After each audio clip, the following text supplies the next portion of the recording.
once considered the most powerful in the world, known as Marcus Aurelius, endeavored to live virtuously by following historical principles. Unlike many Roman emperors, he did not indulge in the many pleasures available to him, such as getting drunk on wine and watching cruel games at the Coliseum. Marcus Aurelius aimed to fulfill the task that fate had bestowed upon him, which was to serve humanity. Therefore, he cared deeply about fulfilling his purpose. To achieve this, he needed to care less about things that didn't deserve value or attention, and we can say that there are many such things. One of the fundamental concepts of Stoicism is the distinction between things within our control and things beyond our control, as explained clearly in Epictetus's manual. The majority, if not all, things apart from our own actions are not under our control. This implies that we should not necessarily withdraw from the world, but rather the Stoics believed that we should be realistic about our limited influence over these things. They thought that we burden ourselves unnecessarily if we don't do this. When life becomes painful, it often means we care about things over which we have no control. By doing this, we allow these things to control and manipulate us like puppets. Thus, we blame the puppeteers for manipulating our strings when in fact, we allow them to do so. However, if we stop caring about these external factors, they lose power over us, and we attain tranquility. Marcus Aurelius's ability to remain undisturbed by things beyond his control allowed him to face the numerous responsibilities and challenges he encountered as an emperor. He could focus on the task he believed the gods had assigned him. For Epictetus, this freedom to not be affected by external forces might be a way to concentrate on meaningful goals. For others, it could be a path to a content and worry-free life. When life becomes challenging, what things should we stop caring about, and how do we go about it? This video is a free exploration and interpretation of Marcus Aurelius's philosophy on caring less about things that are not worth valuing. In his meditations, Marcus Aurelius repeatedly distinguishes between the present, past, and future. In each category, the ancient Roman emperor offers valuable insights on how we care too much about them, or in the wrong ways or about the wrong things. For clarity and structure, let's start with the future. As Seneca once said, we suffer more in imagination than in reality. This implies that our thoughts about the future are the source of our suffering. When it comes to the future, our imagination tends to run wild, inventing numerous scenarios of what could happen, most of which probably never will. In advance, we contemplate ways to deal with possible outcomes while trembling at the idea of not knowing how the future will turn out or how things will unfold in our lives.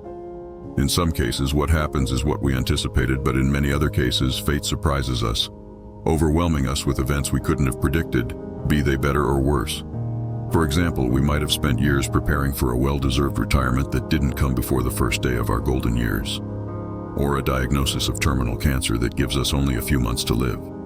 The possibility of such events leads to much worrying, continually considering the best that could happen but also the worst. What if World War III breaks out? What if I lose all my money? Such adverse outcomes are possible, but should we worry about them in advance, as Seneca suggested? The future troubles us because we think about it. It doesn't exist outside of our minds. If you're facing that mortal cancer, what stops you from living today and relishing every second of your precious life? Stand up, hold your head high, regardless of what you're going through, whether it's something minor or immensely significant. Put on your best attire, your best shoes, and go create moments that will be remembered even after you're gone. Marcus Aurelius wrote that it's not the weight of the future that presses upon us, but that of the present alone. It's not the future that hurts us, but how we deal with it in the present. The misery of the future happens in the present. Interestingly, it's not the future unfolding in the present, for by the time we encounter it, it's already there. When we care too much about future events, life eventually starts to hurt, as we suffer in our imagination, allowing these future events to dictate our present. So what did Marcus Aurelius have to say about worrying too much about the future? First, let's consider the following quote. "Never let the future disturb you. You will meet it if you have to, with the same weapons of reason which today arm you against the present." He pointed out that if he could handle the present, he could also handle the future. He advised himself not to imagine all the terrible things that could happen, but to deal with the situation he's living in the present. When he focused on the present, he realized he could bear it. So if that's the case, why wouldn't he be able to handle what's still to come? This attitude resembles the concept of amor fati, the love of fate. fortified with the confidence that if you can endure it, you can cope with it. Concerning the past, Marcus Aurelius recognized how swiftly existence passes and disappears into the vast realm beyond our reach. The past, much like the future, lies in a domain where we cannot operate. What's gone is gone, and unless we invent a time machine, we cannot change it. Marcus Aurelius stated, "Remember that man lives only in the present. In this fleeting instant, all the rest of his life is either past and gone or not yet revealed." Therefore, he encouraged us to treat the past as indifferent and meaningless. In the present, it's not that events of the past don't impact the present, or that we cannot learn from past occurrences. It's just that we cannot work with the past. It's out of our reach, and often our memories of the past are hazy, and verifying what exactly happened is difficult. We rely on recollections from personal perspectives and different viewpoints. So the past is not just beyond our grasp, but our memory of it is also likely to be inaccurate. Still, we continue to care about past events, often replaying them in our minds and reliving the pain they caused. Some might believe that by thinking about the past, we can have some control over it, but this is an illusion. The past is gone, and we're only dealing with thoughts about something that's vanished and won't return. "I wish I had done that differently," many say, but they wish for the impossible. Nothing can be gained from these thoughts, as they evoke desires that will never be fulfilled. Instead of focusing on the past events themselves, Marcus Aurelius concentrated on his reaction to them. We cannot control past events, and most likely we couldn't control them when they occurred in the present. However, we can control how we position ourselves toward these events.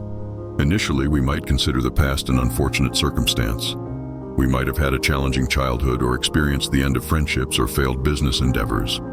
But for Marcus Aurelius, the nature of these events was not that significant. What mattered was how he dealt with them. He said, "In the face of true events, if you don't view them as misfortunes, they can't hurt you. If you do view them as misfortunes, they can." He questioned whether we can truly call something a misfortune if it doesn't violate human nature. Could you say that something is a misfortune if it doesn't contradict human nature? Or do you think that something that's not against the will of nature can violate it? Do you know what its will is? Does what happened prevent you from acting with justice, generosity, self-control, sound judgment, honesty, humility, and truthfulness? These are qualities that allow your true nature to flourish. Interestingly, Marcus Aurelius didn't entirely dismiss the value of the past.